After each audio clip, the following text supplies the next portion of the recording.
Thank you, Mr. Chairman. I'm really glad that we're having this hearing. I'm also very glad that the FCC is working to conduct auctions on the C-band and CBRS for 5G networks. This is a good thing. Mr. Power, is our commercial spectrum pipeline nearing depletion, and can we really afford to wait to identify new bands? It is nearing completion, and now is the time to act, Senator. I agree. Well, I couldn't agree more. We can't afford to wait. Dr. Layton, the federal government owns a lot of spectrum and doesn't necessarily operate everything efficiently. The federal government's known for many things. Efficiency isn't always one of them. It's understandable. This is the biggest organization that exists on planet Earth. Can we win our 5G race with China if we refuse to include federal agency bands in our analysis of our nation's spectrum inventory and as we assess that inventory? No. We can't do it. It can't be done without evaluating that. So we will lose to China if we don't do that. Yes. Okay, thank you. I appreciate that. Now, do you agree that that opportunity cost data would help us identify bands that have inefficiencies in them, and that this could help us replenish our spectrum pipeline? Yes, and I applaud the bill that you have put forth to get at this information. I think it's critical. Thank you. I appreciate that. The bill that she's referring to, of course, is my bill, the Government Spectrum Valuation Act, to help us identify the true opportunity costs that are associated with sitting on that and not doing other things with it. It is not the case and can never be assumed to be the case that the federal government is omnipotent and omniscient, that it knows everything that it's supposed to do, including with broadband. And given how much beachfront property the government owns, we shouldn't be insulating the government from that kind of evaluation. Mr. Power, do you agree with Dr. Layton's assessment?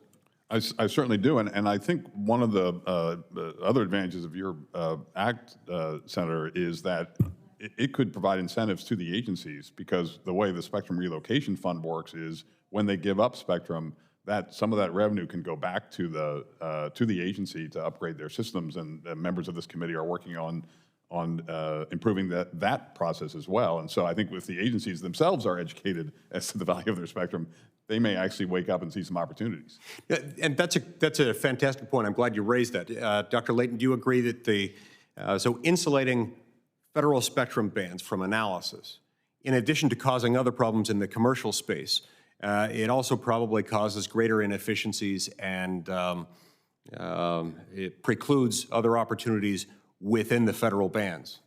That's absolutely the case. I think that because the various agencies have not been operating with the same market restraints, that they haven't made the best decisions in their own technology. They are incentivized to make inefficient decisions. So all of these things considered, can we afford to wait 10 years to make spectrum decisions? No. And does waiting longer sort of indicate that we've got a broken decision-making process? Yes, I mean, there should be ways to make the agencies feel the pain of the opportunity cost. Yeah. Dr. Layton, in your testimony, you discuss common law property rights related to spectrum and to the emergence of the secondary market. Do you have any recommendations for how Congress could reform our current spectrum secondary market and push an allocation process that's more market-based? So, you know, obviously I would like the full privatization, but failing that, to look at a pricing regime. The United Kingdom started pricing for federal agencies in 2007, where they actually would require police, different government agencies pay for the rights that they use. So that has been started in some places. It creates accountability, respecting, using the resources better. So what has worked in the FCC, I think it could also work for federal spectrum.